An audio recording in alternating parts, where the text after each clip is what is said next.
What's up, everybody? Thralls Metal here once again. I'm Necrotic Nick Miller, and we have yet another album review for you, and kind of diving more into the underground with this one because this is a band I've only heard about and I wanted to check out just because, well, it's old school death metal and I like old school death metal. So we are going to go over the latest offering from Temple of Dread, Beyond Acheron. This also comes out on the 11th of August on Testimony Records.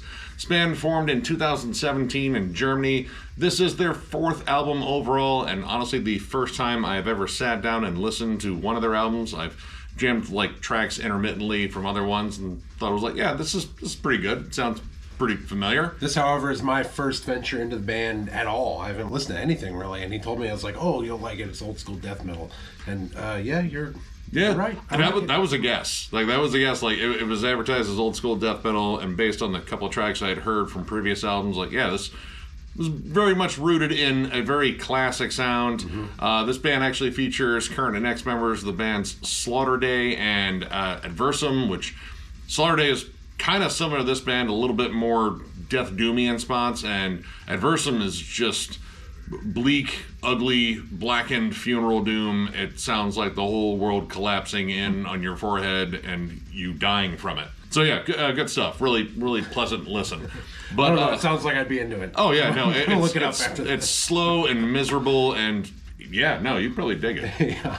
But this was, kind of just straightforward old school death metal, albeit with some interesting spices along the way. There's some really cool themes concerning Greek mythology. The opening track, Charon's Call, Charon. God, it feels weird saying Karen. Yeah. It feels weird saying Karen. We looked it up, but it still feels weird. Charon sounds so much more sinister. Anyway. Could be. Generally, when I see intro, I already start going, skip it. But this actually is musical. It kind of builds up with these, crashing waves. You hear drums come in behind it, and then you get like riffs and this kind of steady, almost doomy groove, and some guitar lead melodies that almost sound like an 80s horror movie. Yeah, absolutely. Like, completely sets the mood right away. I was like, all right, this is actually a cool intro. I really wish more intros were like this. It kind of reminded me of like The Haunted Made Me Do It and One Kill Wonder, how their opening intros were musical and they still had a lot of atmosphere. Yeah, this has a lot of atmosphere. Oh yeah. And I'm a sucker for like the storms and thunder and waves and all that stuff in metal. I think it works really well to set the mood. And it matches the mood on here because this is dark but very energetic. As a baseline, as I can describe it, is this is very much rooted in old school death metal, like circa late 80s and early 90s. Lots of stuff that is very similar to early death. I would definitely say Pestilence, Morgoth. Being Mark Grew is actually on here doing a guest spot, so that kind of makes sense. And even like heavier thrash bands like Slayer and Sepultura in there too, because when it comes down to like the overall speed of this, it just really kind of latches onto that thrashy style of death metal, albeit a little bit more sinister. And the riff work on here kind of just carries this all over the place. Like, again, when I hear old school death metal, there's a certain expectation that I have. I already kind of feel like I've heard it in my head. But I like hearing bands take, a little bit of a spin on it because, like, often you get a lot of Leprosy clones out there. And I get it. Leprosy is a fucking god tier album. I'm not against Leprosy clones. But this band, while I think that sort of sound is the backbone of it, there's a lot more going on here when you really break it down. Yeah, they hit on a lot of different notes from a lot of different places in the world, really. They hit some of that southern Florida kind of death groove type thing. They hit some stuff in the UK with their leads and Iron Maiden feel. I mentioned like, oh, this has kind of got a Machine Head Rob Flynn kind of feel to it. And Nick was like, Iron Maiden. I was like, oh, duh, yeah, you go to the source. And then they have that Mediterranean feel, given that it's all rooted in Greek mythology and stuff, that makes sense. They get these Indian Mediterranean area, the feel of their music in there, which is awesome. And they don't overdo it at all. It's like kind of peppered here and there to remind you that there's like kind of a backbone kind of theme to the album, but it definitely doesn't seem like a themed album, if that Yeah, makes sense. not like conceptual. No, like, yeah. It's there's got like a theme. A theme to maybe the lyrics and such, and in terms of like bringing in some different influences, but not really conceptual. Yeah, that's a good way to do it. There's also like blackened melodies on there, so it doesn't stay exclusively in Florida or England or the Mediterranean. Like there's some cold, icy melodies on the title track, All-Consuming Fire, and Carnality Device. You get some blast beats, some more, sinister tremolo riffs, and honestly, the vocals are kind of like a uniform delivery, I would say. Like, they would be pretty much at home at, old school death metal, but also have like a little bit of a blackened edge to them. They're a little bit more ghastly sounding. But the guitar work is definitely something I really centered on because there's a lot of stuff going on, and that's the stuff that kind of carries you to like all the corners of the earth here. You get a lot of stuff that is, very Shoulder, like very much early death, like, the first 3 albums especially. But you also get these amazing Middle Eastern melodies, which I was completely caught off guard by, despite the cover kind of alluding to, Greek mythology just a little bit. I was more enamored of the fact that it's another Girardi album cover, and yeah, he does amazing work. But Damnation and Dance of Decay both have huge Middle Eastern melodies, like a little bit of Nile or Septic Flesh or Melakesh kind of worked its way in, but they're also still playing that very, old school death metal sound. Like there's a lot of groove and a lot of just epicness to it. The guitars seem to like always lead up or build into the next riff, or, kind of make a transition that seems natural and like it's going somewhere. It's constantly doing something while maintaining like this backbone of like old school, like you said, death as the backbone of it, and peppering in these things here and there, and nothing overdone, I didn't think. I do think some of the synths on here, they do add to certain songs in here, and other times you're like, that just seems like it's a little bit much. But on Damnation especially, which is the longest track on here, like over 7.5 minutes, they really make good use of the synths, but it's those Middle Eastern melodies that carry most of the song. But I think the big surprise was the giant bridge and lead section on that song in particular. There are really good leads in here, and generally they're very short and very tasteful, and they fit sort of the mode of the song. Like you get, some squealy dive bombs, especially on Carnality Device. Like that one just goes full dive bomb fever, channeling Kerry King and all of his, all the good stuff. All the good stuff. But you also got like some more melodic leads, again, like a little bit more Shoulder-esque. But this lead in particular on Damnation is probably the longest lead on there. And it is way more rooted in like classic heavy metal. In fact, the rhythm behind it almost kind of takes like a death metal take on an old school heavy metal gallop. Yeah, that's kind of where the UK influence I hear comes from. And man, it's cool because the singer and the guitarist and the bands are like trading off, dual guitars, you go, and it's like a dual firing of guitars. It's really cool. I dig it a lot. And the first part of that song with the synths, and I thought they did really well there, because the first part of the song, the opening, it sounds like hell has just come and it is here, and it's got a really cool vibe to the beginning of this. The whole song, Damnation, is a killer song. Yeah, it's a very dark, epic sound, and again, with those synths in there, that definitely brought to mind like Septic Flesh, except Septic Flesh generally does it with like a real orchestra because they're fucking fancy like that. And the last track, Hades, also dials up the epicness as a closing instrumental, which bookends the opening, which I rarely ever hear that anymore in terms of an intro and an outro really just kind of bookending and closing, because it repeats the same melodies. Granted, this is a much longer song and it has an amazing build-up, also using the waves, but you have this slow death doom start to it. And honestly, that's kind of the only spot where that really shows up, like that flat-out death doom style. But the synths really take center stage after a while, like keep kind of swelling in volume and getting more dark and sinister. And honestly, it's like kind of the perfect closer for this. It's just absolutely massive sounding, and it shows yet another interesting wrinkle in their sound, because I don't think at any point in this album they really go full-on death doom. Like there's some slower, groovier moments with some slightly sinister riffs, but not like that. Yeah, not like in that last song and what you would typically associate with that genre at all. Some of the shorter tracks here on like Esabia, something like that. I don't know. Man, the first solo part in there I really dig. The end, and then the end kind of drops out in this riff into this really tom pattern, real heavy tom pattern thing. And again, you hear that old Sepultura kind of vibe mixed in with the Mediterranean style of music, and it's got a really cool vibe to it. They managed to fit a lot of things into even the shorter songs.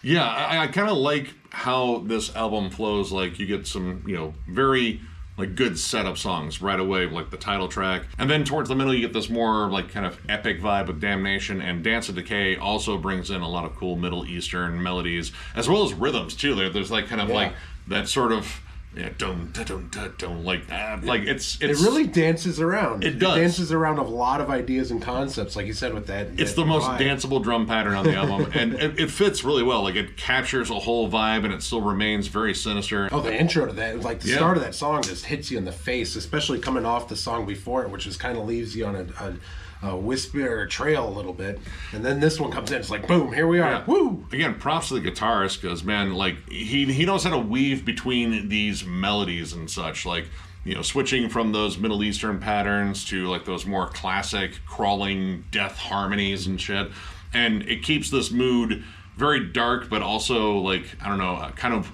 world music-esque. Mm-hmm. I don't know, I really dug that. And then kind of towards the end, you get like some more straightforward, just kind of old school bangers like The Plague, Carnality Device, whatever that word is, don't know. Apparently it's a crime for like destroying a divine object or something. The desecration of divine objects. Yeah, don't do it, otherwise you get charged with that word. Mm-hmm. One of my favorite tracks on here, All Consuming Fire, again, blends a lot of stuff in, and there's a lot more thrash to the, at this point when I heard this, it's a lot more thrashy album, I thought, given that I thought it was going to be more just straight, just death metal stuff, but there's a lot of thrash elements in here. In this song in particular, they blended a little black metal in here. Normally I'm not a big black metal fan, but when they do it, I like it. So I don't know, take it what you will. There's even some grindy sections in there, like some like big down-picked kind of like napalm death riffs. Yeah, they had that grindy part, and it goes right into that groove at the end. It's just killer stuff. I like how that opens up too. Like, it opens up groovy, kind of stomps its way in, and then it keeps picking up the pace. Kind of sets you up like almost like a bolt thrower song. Like, it kind of has that, epic sort of like triumphant vibe that like you're gonna kick the shit out of something, except with like a tank, or in this case with like a Greek god or something. Charon's boat. There you go. Boom, right into you. He's got a scythe too. That thing's pretty wicked. Yep. But the song steadily picks up the pace with each transition and kind of keeps ramping up the energy. Mm-hmm. I really dug that about this song. Yeah, and Jorg on the drums. We haven't mentioned the drums too much, and all of this is fine with the crazy guitars, the different influences and all that, but it doesn't matter if your drummer can't hang, and he fucking hangs. Yeah. He does a great job on not overdoing anything. He fits the mood right. The transitions are there. It's exactly what the song needs. Dude, you're jamming, man. Yeah. I fucking love the drums on this album. Solid pocket drumming with, good, like, cymbal accents. You need a good driving pulse behind this. And then, again, this kind of gets busy with ideas, but it never feels like it's too much. Yeah, and he's not afraid to hit those, like, big, just open, like, those, like, kind of new metal-ish Chimera style, like, open drum patterns. Big sounding, groovy, bouncy drum patterns. He's not afraid to do that. And it fits when he does. Oh, death metal loves groove. Outside of like any negatives on here, very few, honestly. I do think, it is a little bit derivative, but it's a fun derivative, and I love old school death metal, so it's really just like an observation. And I think they do enough to kind of broaden it out and kind of add their own stamp to it. I do think some of the synths are a bit much, especially in the song World Below. Like, I know the idea there was to make it a little bit more dark and epic, and they kind of just get in the way. And I do think they get a little bit loud on Hades. And while I do like the more stripped down old school vibe of The Plague, I do think they kind of drown out Gru a little bit. Like, he's there as a guest vocalist, and he kind of just blends in the background. I would have liked to have heard him do like some more isolated lines. And if he did, he sounds so much like the frontman. It's not really like a standout like guest star spot. And the song itself, while again it's good, it feels, I don't know, kind of a little standard compared to the more lavish tracks, or even just like, you know, the other old school like death metal tracks in here that are more rooted in that old school sound that are just like a little bit more flashy. But overall, I thought this was pretty damn good, so I'm gonna go ahead and give this 3.5 stars. It's a pretty solid 3.5 too. Lots of strong riffs. Again, it is very rooted in a very familiar sound for me, but I like that sound, and I like what they do with it outside of it. Like there's, you know, again, those Middle Eastern melodies in terms of like the themes and the melodies and the hooks, and I don't know, it all really works well. This album has a really cool pace in terms of like getting to those epic sections and then just beating you over the head with just pummeling riff after pummeling riff, and, you know, solid drum work, good vocals. If you're a big fan, again, of death and Morgoth and like Pestilence and stuff like that, and you like your death metal with a lot of groove but also a good thrashy, you know, backbone to it, and with, you know, a couple of notes of like black metal and death doom in there, like this album does a lot of cool stuff with kind of just an old flavor that we're all used to. It's meat and potatoes, but the seasoning on it is pretty fucking good. So yeah, if you like any of the bands that I mentioned there, definitely check this out. Pretty sure you'll dig it. I dug it a lot, actually. I'm going to go with a 4 out of 5. I really dug this album. I didn't have any expectations of it, really, because I hadn't heard of them. But, you know, old school death, and my ears perked up a little bit, but there was a lot more thrash elements in this than I thought there would be. And even the black metal elements that they peppered in there, I really dug those parts. Lead work's great, drums are great, vocals are good. He's kind of got a little bit of like a Mark Hunter vibe sometimes, and maybe that has to do with when they combine his vocals with that bigger kind of open drum pattern and the more groovy part. That's why I associate it with that. But there's very few negatives I have on here. The change in World Below at the back end of the first part was a little abrupt in comparison to most of the other changes they had done in the songs, because they're so smooth at what they do. And then in Carnality Device, there was a little part near the end. It was only like 15-20 seconds where the riffs were, everything kind of seemed like mashed up a little bit and wanky. Again, in comparison to how driven and focused the rest of the album was, that little part seemed wanky. But I'm trying to nitpick here because I didn't give it a perfect, so like, why wasn't it? And as I listen to this, I think I'll like it more. Yeah. Because it really hits a lot of different notes, and a lot of different notes I like. I would love to be able to go over to Germany and see a show with these dudes, and then my boys in Skeleton Pit. That would be a killer fucking show.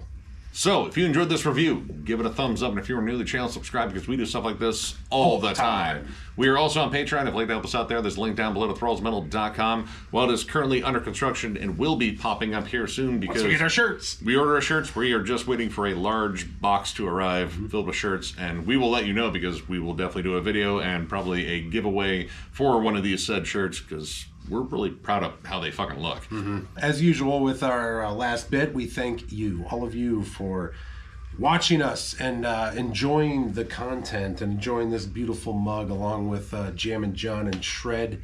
We all thank you from the bottom of our hearts. Yeah, you guys are fucking amazing. You guys definitely keep us going. It's just, you know, it's nuts doing this. Nuts doing this for so long. And it never ceases to amaze me the amount of love we get. Don't know if it's all deserved, but we'll gladly take it. Plenty of stuff coming down the pipe. Lots of reviews. The end of this year is probably going to get, you know, pretty loaded with big releases. I know there's a ton of shit coming out, and we are more than likely going to cover as much of it as we possibly can. So definitely stay tuned for all that. And of course, thank you all once again, and we will catch you later.